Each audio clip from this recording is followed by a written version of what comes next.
Sleep foundation के अनुसार 1 से 5 साल के बच्चों के लिए 11 से 15 घंटे की नींद जरूरी है। हार्मोनल इम्बैलेंस क्या होता है, उसमें हमारा जो अगर हम सही से रात में हमारा नींद अच्छा नहीं हुआ या नींद का एक टाइमिंग होता है, तो वो टाइम अगर निकल जाए फिर उसके बाद आप सोने जा रहे हो तो वो नींद प्रॉपर तरीके से नहीं होता है। जैसे आप घर में खाना बना रहे हो, आपका मूड नहीं है तो वो खाना अच्छा नहीं बनेगा। हाँ, वो तो और जब हम बीमार होंगे तब हमारा थोड़ा सा इमोशनली हम डाउन होते हैं।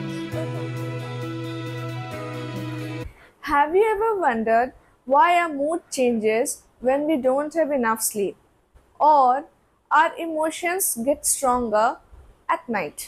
In today's video, we are going to dive into the mysteries of sleep and emotion. So I welcome you all to our channel Rooted in Wellness. ये हमारा नेक्स्ट वेलनेस सीरीज है। इस video में हम next 2 और pillars को cover करने वाले हैं। पहले हम ऑलरेडी 3 पिलर्स कवर कर चुके हैं, what to eat, how to eat and exercise. Prarthana already हमारे साथ आ चुकी है और वो बताएगी कि आज हम कौन से 2 पिलर्स कवर करने वाले हैं। आज हम स्लीप और इमोशन के बारे में जानेंगे और दर्शकों को बताएंगे। Quite interesting. आज के वीडियो का सबसे पहला क्वेश्चन है स्लीप, मतलब नींद। तो बहुत सारे व्यूअर्स ऐसे भी हैं जिनको प्रॉपर स्लीप के बारे में नहीं पता, तो आप उसकी जानकारी दे दीजिए। जैसे जितने सारे पिलर के बारे में मैंने बताए, वो सभी पिलर एक दूसरे के साथ कनेक्टेड है। तो किसी एक को अगर हम छोड़ दे तो नहीं चलेगा, सबको इक्वली हमें इम्पोर्टेंस देना है। तो इसमें जो स्लीप और इमोशन आज जो हम डिस्कस करने जा रहे हैं, ये भी बहुत इम्पोर्टेंट है। तो स्लीप के बारे में मेरा ये कहना है कि वर्ल्ड स्लीप स्टैटिस्टिक्स के अनुसार पूरे वर्ल्ड में 62% एडल्ट जो कि अच्छे से नहीं सोते हैं और 93% इंडियन आर स्लीप डिप्राइव्ड। तो ये आजकल के बहुत सारे बीमारियां हम सोचते हैं कि ऐसे ही हो जाते हैं, लेकिन इसके पीछे स्लीप का बहुत बड़ा एक रीज़न है, हम इग्नोर करते हैं। जैसे कभी कभार हम खाने में सही से ध्यान नहीं देते हैं या हम एक्सरसाइज एक्टिविटी में नहीं ध्यान देते हैं, वैसे हम स्लीप को भी हम इग्नोर करते हैं। और आजकल का जो लाइफस्टाइल है उसमें कभी कभार लोगों का क्या होता है, वो कंट्रोल भी नहीं कर पाते हैं कि कैसे मैनेज करना है। तो इसके बारे में हम आगे और भी जानेंगे। बहुत सिंपल क्वेश्चन है बट इम्पोर्टेंट भी है। ये बताइए कि हमें कितने घंटों की नींद लेनी चाहिए, चाहे वो एडल्ट्स हो या फिर किड्स हो। नेशनल स्लीप फाउंडेशन के अनुसार 1 से 5 साल के बच्चों के लिए 11 से 15 घंटे की नींद ज़रूरी होते हैं। और उसके बाद आते हैं जो 6 to 13 साल के बच्चे के लिए, उन लोगों के लिए 9 से 11 घंटे का नींद ज़रूरी है।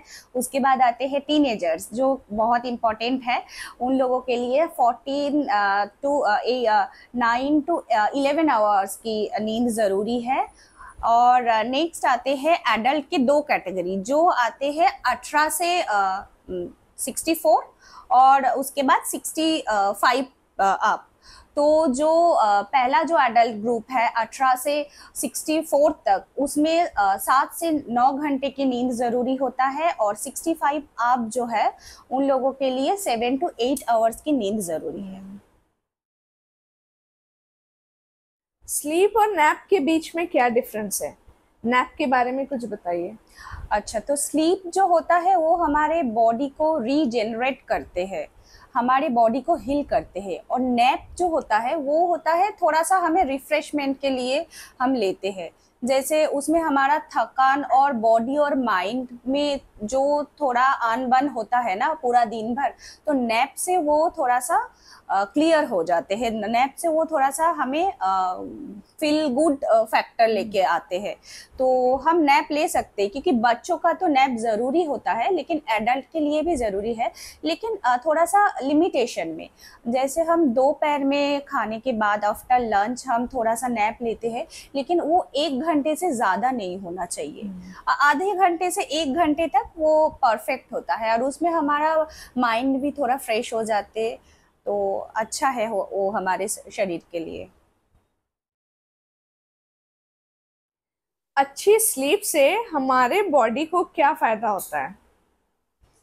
हमारी बॉडी जो है एक मशीन की तरह है, तो मशीन को भी रेस्ट चाहिए, वैसे स्लीप वो काम हमारे बॉडी के लिए करते हैं। तो अच्छी स्लीप जो है वो अगर हम प्रॉपर हमें मिल जाए और हम ले पाए, तो उसमें हमारा क्या होता है, हार्मोनल बैलेंस इम्प्रूव होता है, और उसके साथ साथ मसल ग्रोथ और मसल रिपेयर होता है, ब्लड शुगर मेंटेन रहता है, मेटाबॉलिज्म क्वालिटी इम्प्रूव होता है, और उसके साथ साथ हमारा जो स्ट्रेस है वो कम हो जाते हैं। ये जो पॉइंट्स आपने बताए अभी, इनको थोड़ा एक्सप्लेन कर दीजिए हमारे दर्शकों के लिए। अच्छा, जैसे मैंने बताया कि हार्मोनल इम्बैलेंस क्या होता है, उसमें हमारा जो अगर हम सही से रात में हमारा नींद अच्छा नहीं हुआ, या नींद का एक टाइमिंग होता है, तो वो टाइम अगर निकल जाए फिर उसके बाद आप सोने जा रहे हो, तो वो नींद प्रॉपर तरीके से नहीं होता है। तो उस टाइम हमारा जो ग्रिलिन, जो भूख बढ़ाने वाला हार्मोन है, वो बढ़ता रहता है, और सैटाइटी हार्मोन, लेप्टिन, जो भूख बढ़ गया है ये संकेत देते हैं, ये कम होते हैं। तो उसके वजह से हमें अननेसेसरी क्रेविंग होता है, और हम खाना खा लेते हैं, तो उसमें जंक फूड का यूज ज्यादा होता है, मतलब हम उस टाइम जंक फूड ज्यादा खाते हैं, तो उसमें हमारा फिर मेटाबॉलिज्म आ जाते हैं, मेटाबॉलिज्म स्लो हो जाते हैं, मसल रिपेयर या ग्रोथ, कैलोरी बर्न नहीं हो पाते हैं, और उसके साथ साथ स्ट्रेस हार्मोन जो है कॉर्टिसोल वो इंक्रीज होता है, और उसके वजह से क्या होता है, हमारे पेट के आसपास थोड़ा सा वो फैट जम जाते हैं, और जो हमने बोलते हैं ना कि इंसुलिन रेजिस्टेंस, उसका असर हम प्रॉपर अगर नींद ना हो तो उसमें हम देख सकते हैं। स्लीप के बारे में तो आपने बहुत अच्छी जानकारी दी हमें, और दर्शकों को भी अच्छा लगा। तो इसके बाद हम अगले पिलर के पास जाते हैं, और वो है इमोशन। तो हमें बताइए, ये इमोशन कैसे रिलेट करते हैं हम? एक्चुअली हमारा जो इमोशन है ये हमारे बॉडी के साथ तो कनेक्टेड है। हम मेंटली जितना हेल्दी है, हम फिजिकली उतना हेल्दी हो पाएंगे। अगर मान लीजिए कोई डाइट कर रहे, एक्सरसाइज कर रहे, फिर भी उसका वजन घट नहीं रहा है, या वो मतलब उसके कोई ना कोई बीमारी आ रही, इसके रीजन इमोशंस है। क्योंकि इमोशन के लिए बहुत सारे बीमारी जो हम एज अ फिजिकली उसको आइडेंटिफाई करते, लेकिन वो मेंटली हमारे साथ कनेक्टेड है। तो इमोशन को अगर हम कंट्रोल कर पाए, हमारा जो बॉडी है वो बीमारी 20% है, और 80% हमारा इमोशन और मेंटल हेल्थ है। अगर हम मेंटल हेल्थ और इमोशन को अच्छे से इम्प्रूव, मतलब सही कर पाए, उसमें थोड़ा सा नोटिस करें उसको, थोड़ा सा हम पैम्पर्ड करें हमारे मेंटल हेल्थ को, तो ये हमारे बॉडी के लिए, हेल्थ के लिए बहुत अच्छा होगा। ये बहुत अच्छा बताया आपने प्रार्थना, कि गुड हेल्थ के लिए फिजिकल एंड इमोशनल बैलेंस दोनों होना बहुत ज़रूरी है। हाँ। तो आप कुछ एग्जाम्पल्स के साथ आप बता सकते हैं हमारे दर्शकों को? हाँ, जैसे कि मान लो अगर आप इमोशनली स्टेबल नहीं हो तो आप कितना भी अच्छा डाइट लो, कितना भी एक्सरसाइज करो, वो आपके बॉडी में उतना इफेक्ट नहीं लाएगा। अगर आप प्रॉपर तरीके से ठीक हो, मतलब आप मेंटली स्टेबल हो, आप मेंटली हैप्पी हो, आपका इमोशनल जो भी मतलब इमोशन और आपका हेल्थ जब बैलेंस होगा, तब आपके वो प्रॉपर जो पूरा हेल्थ में, मेंटल हेल्थ और फिजिकल हेल्थ दोनों में काम आएगा। मान लो आप कोई भी काम कर रहे हो, आपका मन नहीं है, तो आप वो काम करोगे तो उसमें आपका रिजल्ट उतना अच्छा नहीं आएगा। अगर आप फिजिकली और मेंटली इमोशनली आप कनेक्टेड हो उस काम के साथ, तब वो प्रॉपर तरीके से देख पाएंगे हम। मैं भी इसमें कुछ ऐड ऑन करना चाहूंगी। जब मैं स्कूल में थी तो हमारी मैथ्स जो टीचर थी वो काफ़ी स्ट्रिक्ट थी। तो जब हमसे मैथ्स बनता नहीं था, वो एक्सप्लेन ऑलरेडी कर चुकी है, नहीं हो रहा है फिर भी, तो फिर वो बोलती थी एक बार कि you are physically present but mentally absent. हाँ, वो मतलब हर कम आप नोटिस करोगे ना, तो हर कम, जैसे आप घर में खाना बना रहे हो, आपका मूड नहीं है तो वो खाना अच्छा नहीं बनेगा। हाँ, वो तो और है। जब हम बीमार होंगे तब हमारा थोड़ा सा इमोशनली हम डाउन होते हैं, तो थोड़ा सा चिड़चिड़ापन, थोड़ा सा हेडेक, इस टाइप का तो चलता ही है ना। तो एक दो के मतलब दोनों कनेक्टेड है। मतलब एक को छोड़ के हम दूसरे को ज्यादा इम्पोर्टेंट देंगे, ऐसा नहीं है कि एक अगर खराब होगा ऑटोमेटिकली दूसरा खराब हो जाएंगे। दोनों को साथ में लेके चलना है। इमोशनल इम्बैलेंस के कारण हमें क्या क्या बीमारियां हो सकती है, इसके बारे में बताइए। जितने सारे बीमारी है वो इमोशन के साथ कनेक्टेड है, और इमोशन तो है ही, और उसके साथ साथ मतलब एक दूसरे के साथ, मैं पहले ही बताई ना, वो कनेक्टेड है। थायराइड जो बहुत कॉमन है, high blood pressure, heart health, ये सब इमोशन के लिए है। जो भी नॉर्मल सा बुखार देख लो, या डायरिया हो गया है, आर्थराइटिस हो गया है, कैंसर, अगर आप मेंटली सही नहीं हो, आपका मेंटल जो भी ब्लॉकेज हो रहा है ना, वो हमारे बॉडी पार्ट को डैमेज करता है, और हम सोचते हैं कि हम बीमार है, और वो मतलब हेल्थ रिलेटेड है। हेल्थ रिलेटेड ऑब्वियसली, लेकिन उसके साथ साथ मेंटल कनेक्शन बहुत गहरा होता है, ये हम समझते नहीं है। अगर आप ज्यादा प्रॉपर डाइट नहीं ले रहे हो, तो आपका नींद सही नहीं हो रहा है, तो आपका हार्ट कंडीशन खराब होगा।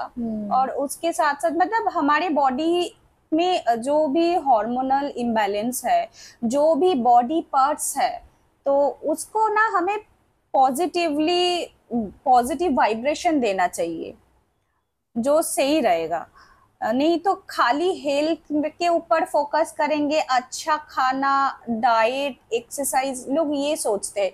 अगर आपका स्लीप अच्छा नहीं है तो आपका स्ट्रेस हार्मोन ज्यादा हो जाएगा, उसके वजह से आप क्या होगा, अगर मान लो आप सही से नहीं सोए हो, तो आपका कॉर्टिसोल जो स्ट्रेस हार्मोन है वो बढ़ जाएगा।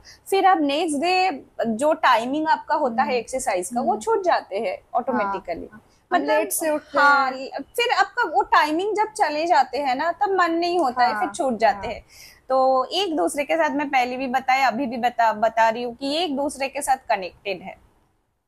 ये आपने बिल्कुल सही बोला प्रार्थना, कि जितने भी बीमारियां हैं आजकल हो रही हैं, कॉमन बीमारियां, सब इमोशन के साथ रिलेटेड एंड कनेक्टेड है। हाँ, ये बिल्कुल सही है। बहुत दर्शक हैं ऐसे जो उनको नहीं पता, सब सोचते हैं कि मुझे ये बीमारी, ये हेल्थ इशू है, बस हेल्थ इशू, लेकिन कैसे हो गया, क्यों हो गया, कब हो गया, उनको ये पता नहीं होता है कि इमोशंस भी इसके लिए रिस्पॉन्सिबल है। तो आज हमारा ये टॉक सेशन एंड करने के पहले आप हमें कुछ टिप्स दे के जाइए स्लीप एंड इमोशनल वेलबींग के बारे में। अच्छा,